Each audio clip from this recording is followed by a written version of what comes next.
अस्सलाम वालेकुम। आपको पता है कि हमने 12 सिपारा जो है वो मुकम्मल किया है और उसी को मुकम्मल कर लिया है। उसके बारे में हम हमेशा एक नबी के बारे में पढ़ते हैं, फिर एक रिव्यू लेते हैं कि हमने ये सिपारा पढ़ा है तो उसमें हमने क्या पढ़ा है, तो हमें लास्ट में इसको रिव्यू करने की ज़रूरत होती है। तो इसका छोटा सा एक रिव्यू ले लेते हैं कि 12वां सिपारा जो था वो सूरह हूद की बकिया आयतें जो हमारी 11वें सिपारे से हमने स्टार्ट की थी, और वो सूरह हूद 12वें सिपारे में भी हमने उसको कंटिन्यू किया, और उस सूरह हूद को हमने इसमें 12वें सिपारे में मुकम्मल हमने उसमें किया। तो उसमें क्या बताया जा रहा था सूरह हूद में कि कायनात की तख्लीक के बाद आदम का पैदा किया जाना और मुशरिकीन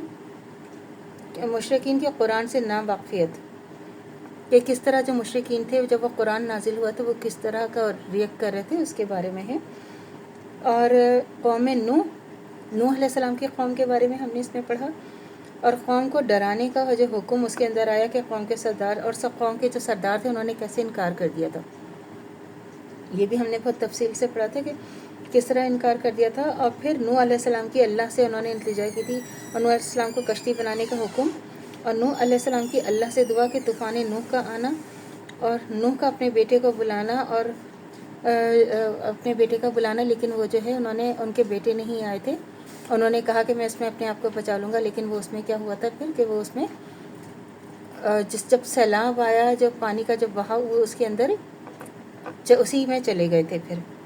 और फिर जो कश्ती थी वो पहाड़ की फिर ज्योति पे जाके किस तरह रुकी थी, ये हमने उसके अंदर पढ़ा। और उसके बाद क्या था उसमें कि कौम हूद अलैहिस्सलाम और 7 और 8 दिन का अज़ाम, और कौम सालेह की निशानी के तौर पर अल्लाह की ऊँटियाँ और अल्लाह की वो जो ऊँटनी था उसका मारा जाना। और जब उसको मार दिया था तो फिर एक चीख की सूरत में कैसे अल्लाह ने अज़ाब नाजिल किया था, फिर उसकी सूरत में अल्लाह ने कैसे उस पर अज़ाब सब पे किस तरह अज़ाब उसके बाद आया था।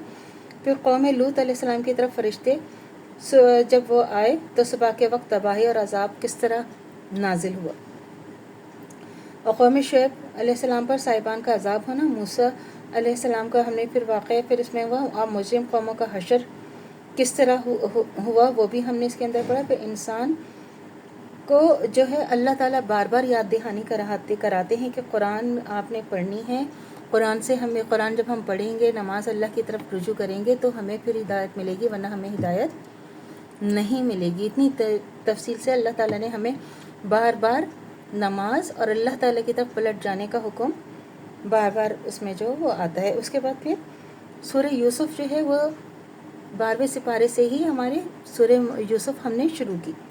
सूरह यूसुफ जब शुरू की जाती है इसमें बताया जा रहा है कि 11 सितारों का देखा जाना, यूसुफ अलैहिस्सलाम को कत्ल करने की साजिश जो उनके भाइयों ने बनाई थी कि किस तरह उनको वो छोड़ाए थे, वो हमने पढ़ा। और यूसुफ अलैहिस्सलाम को कुएं में फिर उन्होंने डाल दिया था, और यूसुफ अफ्रीका के मुल्क मिस्र में यूसुफ अलैहिस्सलाम को हिकमत इल्म का दिया जाना, फिर अल्लाह ताला ने उनको किस तरह हर इल्म से नवाजा था वो हमने देखा। बेहयाई और बुराई को रोकथाम, औरतों ने अपने यूसुफ अलैहिस्सलाम की खूबसूरती को देख के वहाँ की औरतों ने अपने हाथ तक फ्रूट काटते काटते अपने हाथ काट डाले थे, और फिर उनके कैद हो जाने के लिए यूसुफ की दुआ कि उन्होंने दुआ की थी कि अल्लाह ताला के मुझे फितने से बचाएं, तो फिर अल्लाह ने उनकी दुआ कबूल की, तो फिर वो उनको कैद कर दिया गया था। और फिर कैदियों का ख्वाब देखना कि मिस्र के बादशाह का ख्वाब देखना कि कैद में यूसुफ अलैहिस्सलाम से ताबीर का पूछा जाना शामिल है। तो ये सारी चीज़ें हमने 12वें सिपारे में पढ़ी। ये इसका एक छोटा सा रिव्यू था। तो अल्लाह से दुआ करनी चाहिए जो हमारा ईमान है मर्तदन क़ाइम दाइम रहे, ख़ात्मा बिल खैर ईमान पर हो। इजाज़त दीजिए, अल्लाह हाफ़िज़। मेरे चैनल को लाइक कीजिए, शेयर कीजिए, सब्सक्राइब कीजिए। शुक्रिया।